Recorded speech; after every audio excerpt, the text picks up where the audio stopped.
Welcome back to the Building Bigger Lives podcast. I am here with my co-host, Michael Regan. I am Kathryn Peterson. Welcome back.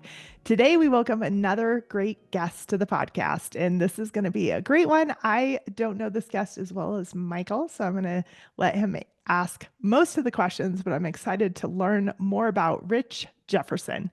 So he is an EVP with Network Funding.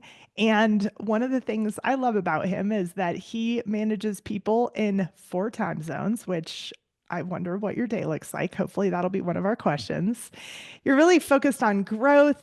You always have this bright personality that I have seen in a few things we've been at together. You have been in mortgage for 30 years. So we'll hear a little bit about that journey today. So with that, I'm going to welcome in Rich Jefferson. Thanks so much for being here. Hey guys, great to be here. Thank you. Yeah, Rich, we're recording, of course, on Zoom, which means our audio podcast will post. But for those of you who are thinking, well, what does a guy look like who's been doing this for 30 years? When I met Rich, he had a beautiful afro, and well, you'll see it on YouTube. Handsome, full head of hair. It was great. Rich, there's so much we could talk about. I really want to help our audience get to know you as a leader, and I just want to know, like, how would you describe your leadership style when someone was, meeting you for the first time? What kind of things would they tend to learn about you pretty quickly as they engage with you as a leader? Jeez. Um, I would say something common is I'm a pretty humble leader. I'm confident, but I'm humble. Like I understand that all my people are different. They all have different attitudes and emotions. And one of the things I do is just to try to accommodate for that because everybody likes to be led differently. So I try to stay consistent at the core, but yet I'm customized for who I'm speaking to, assuming I know them well, which I, of course, spend a lot of extra time to try to nail down. Yeah, Catherine, when I hear that answer, you and I are advocates of the disc. And what Rich just said is, when you understand how a disc profile works, you understand not just your natural style, but you recognize the natural style of the other. And as a leader, you begin to adapt to make it easier for them. And Rich, I've seen you do this. I mean, I know your team. I've met a lot of your people, and it is amazing to me. You really have that ability to connect with people despite the uniqueness they bring. They all seem to feel like Rich is the best, and that's a lot of skill in that. And I'm sure it's developed over time. Were there some leaders in your life that modeled that for you, or did you just naturally figure out how to do that? Well, I have had incredible leadership in my whole career, but I'm older now. I'm 52. I'll be 53 next month. I've made all the mistakes. I understand I've made terrible leadership mistakes. And, it just takes those mistakes to be better. And I guess that I'm not so confident uh, that I don't learn from my mistakes. Like they're tragic when I make them. These are things I lose sleep over. So I just try to be better. I wake up the next morning and get after it and try to put things behind me and move forward. So listen, I've made a lot of mistakes in my years, and I've just been fortunate to have great leaders that have also made mistakes in front of me, guiding me, trying to influence me, and they've always come through for me. And so I've just pulled. I'm like a sponge around great leadership. Like I really appreciate it because great leaders can only do a few things. They only influence decisions and outcomes, and you get to provide guidance, but it's not like a day-to-day manager. Like we're in and out of their lives while consistently we're just floating in and out of their lives, in and out of their days. We're not there just grinding with them all day long. So I recognize that, and I just do my best to provide value to every conversation I have with any one of my employees every single time they call me. Oh, that's great. Okay, so I don't want to focus on failure, but I'm going to call them experiences. Okay, so what are some of the experiences that you've had over the years that have really shaped you as a leader? And when you look back, you're like, wow, that one time really kind of changed how I lead today. Oh, wow. I mean, just little things like giving bad advice on a loan scenario. Like one of the things I'm known for is, Rich, help me fix it. And I've always promised my people, if you come to me and own it, you've made a mistake and you need help, I'm always no judgments, no coaching. I'm going to help you fix it. Now, when I say I'm going to help you fix it, I got to make sure that I'm going to fix it. And there's been a couple of times in my career where I have made those mistakes where I could not fix it. In fact, I may have overcommitted to fixing it and it failed. And it takes time to earn that trust back. And so those are the things I try to avoid. Those are tripwires that happen in any leadership role. You just have to learn from them, recognize, you know, where it's going and ask more questions. That is one of the main things I've learned in my career is to don't just settle on one question. You have to layer your questions to get to the real issue of the matter.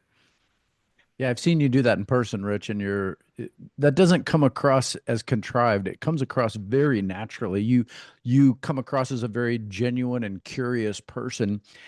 If we were to go back in time, a couple of decades ago, 25, 30 years ago, would we have seen the seed of that at play when you were a young man, first building your business? Were these things that people saw in you early on, or did you have to develop that ability to ask great questions and be patient enough to get them to talk a little bit so you could ask the real question behind that question?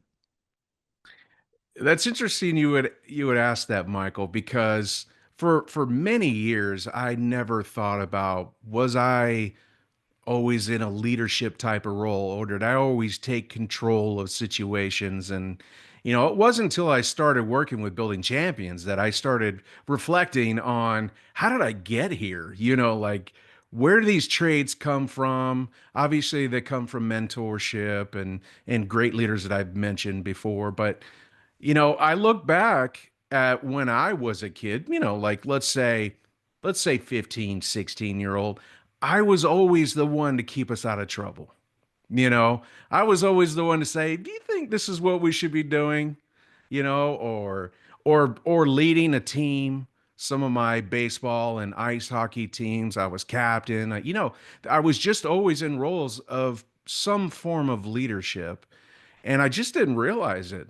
I got leadership opportunities early in my sales career, which I always felt kind of didn't allow me to be the best salesperson I could be, which is interesting because later in my career, I got a test of that.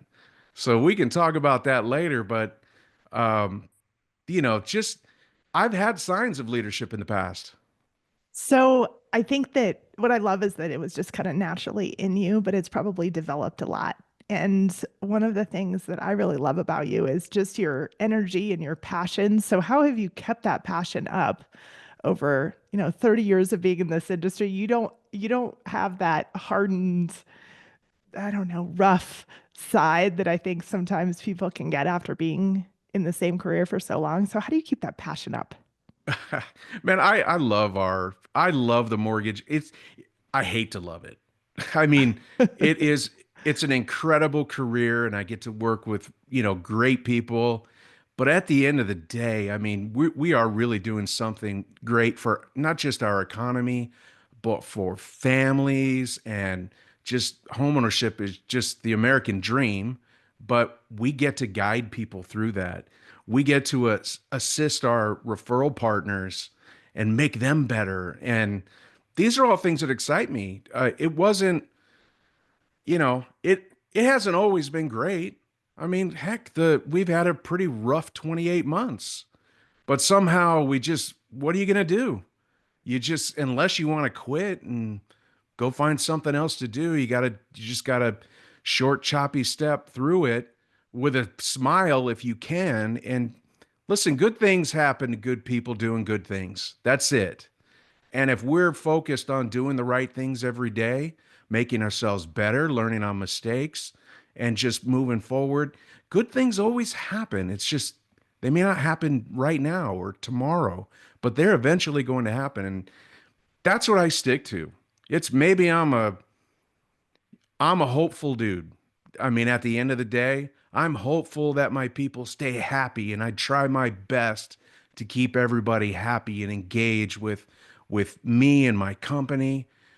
But some days it's not there, and I have to sit back and recognize and say, "Hey, is this something I could have done different, or are they just having a bad day?" Or you just reassess all the time. It's just constant reassessment and see what can I do to be better tomorrow.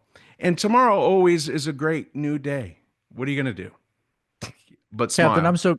I'm so glad you asked that question because you intuitively know something about Rich just from the time that you have spent with him. I've seen this over and over again. And Rich, what you don't know, and this isn't the hey, let's all tout Rich's greatest hits here, but I happen to know a lot of people in our industry that also know you, and that is contagious. What you just described isn't a small thing; it's a big thing because it is, you are right. This last 28 months has been an ass kicker for a lot of people. Yeah. But we get to decide every day how we wake up. Are we going to wake up and treat this like Eeyore, or are we going to look for the opportunity we have to make a difference? And you seem to have that natural ability to get people to think about what's possible, to get to think about what can we do next, to not let them get stuck. And I'm Catherine, again, I'm really glad you asked that question because I think Rich, you do that so naturally, you may not even realize that it's a big deal. Well, I don't know. Maybe it comes off natural, but it is very intentional because I'm an emotional dude. Like you've seen me, Mhm. you've been at one of our president's clubs, at one of our roundtables where I've gotten emotional telling a story. I was telling a story about how my life plan kind of got me back during COVID, the early days of COVID, when man, things were just wacky. Everything. One COVID, nobody knew about it, right? You had half the country saying it didn't exist, and half the country scared to the heck out of it. So and then there was you got to manage people also that are Mhm. 50-50, and so there was a lot of emotional days. And man, I hearken back to my life plan, which I'm a big fan of, and redid it in that moment because I needed something because I was emotional, I was frustrated. Here we are locked up. One of my I love to be in front of people, and here I had to adapt to this, Yeah. and they had to adapt to it. And it was just really different. So I went back to my life plan, rewrote it. Most of it was just reminding myself I have a plan. Just because this is happening, it's not going to divert me from my plan. Yes, I'm going to make some adjustments because I've clearly been diverted. So I'm going to get back to it. And I'm emotional. So I cry, I get mad, and that may be in the same hour. And I just get through it. So people know. That's why video works so much for us. When I'm telling our company or sharing a challenge, they see my face. They see me cry, tear up sometimes. Like I'm not proud of that, but it's just who I am. You know, I'm not a golden tan boy. I'm pink. And when I'm frustrated, I turn a different shade of pink. So it is clear and out in the open. And I think that just me being genuine with people is the reason they're able to be genuine with me. So that's what I Mhm. pride myself most in. Yeah, that's great. And I think that showing that just that authentic you is so Hmm. big for your team. And I'm curious because I'm sure that so much of this is not by accident. And so tell me what you're doing, whether that be every day or once a week to kind of maintain your mindset. Cause it's just, and I know that you go through all the emotions, but overall, what comes through is just positivity and Yeah. excitement. And I know that takes some work. So talk to us a little bit about how you maintain that and kind of what you might do in your daily or weekly disciplines. My morning routine helps a lot. People always talk about about morning routines. Mine's like most. I get up, I try to avoid working out, but I end up doing something. I walk my dog a couple of miles in the morning, which gives me a chance to catch up on podcasts and, you know, just stay active. It's dark when I'm walking at 5 a.m. It's not light yet, so it's just me and my dog and my podcast. So I get a good 45 minutes of clarity, listen to Mhm. something good. Sometimes I'm listening to something that's not great for me, but I just want to listen to it. Uh, but then I get back in my office, feed my pet, float around the house, do little knickknacks, make some coffee, and sit down and reassess the day. Like, look, what do I have coming? Who do I expect to, be speaking with? What are their challenges? So I just do a lot of preparation during those times. And that kind of helps me. I'm most confident when I'm prepared. So that in the early morning is when that defines my whole day. Like Mhm. if I sleep in till 6, I'm behind. And I'm not good until 9 then because everything's jacked up. So I try to Mhm. stay consistent. I'm up before 5 a.m. every single morning. Even on the weekends, I just can't sleep in. And so that's kind of where it starts. But listen, I happen to have a partner, my wife of 27 years, that spent a lot of time in this business, leading a lot of people that I have to check in with every day. Like when I walk out, she's out there and she wants to know who are you talking to? What are you talking? I get a chance to, share scenarios and people issues with her and what I get guidance from her all the time. Mhm. Like, whoa, Rich, you're out of control, Like go back in there and fix that. Like, don't let that stew. Think about this. Have you thought about this? Have you thought about this? Sometimes I'll take 100% what she says. Sometimes I take 20%. That's a lot more percent than I would have had I not had her. You Yeah, have a she's built-in, oh, sorry, Michael, you have a built-in accountability partner. That's all Well, I was going to say. 100%. I That's check great. out with her every day. So when I leave my office here at 5:30 or 6 o'clock at night, I got to answer Rich. and Does I she got to give be you a prepared formal to answer. review at the end of the quarter to make sure you're hitting your objectives? Yeah, no, I mean she's a leader too. So Yeah. she understands. She's so flexible with me because she understands our business. I mean, I can't tell you how many movies I've walked out of to go take an application as a loan officer while she sat there and waited, or watched the rest of the movie. Like she has a very good understanding and appreciation for our business. So it is great to have a spouse like that because I don't know who I would be without her. I would be kind of like Rich Jefferson, maybe a little more squirrely, but I'm definitely a way better person because of Veronica for sure. Okay, well, I love that Veronica gets some credit there. I want to focus before we miss this one. Kathryn, you may not know this about Rich, but you've been with lots of great leaders in your career as well. And often when a leader wants to come into town and meet with you, you get some leaders who, hey, let's meet for drinks, or hey, let's go out to the ball game, or hey, I booked a reservation, let's meet for dinner. Rich has this amazing ability to come in to meet with his leaders in local markets and he cooks for them.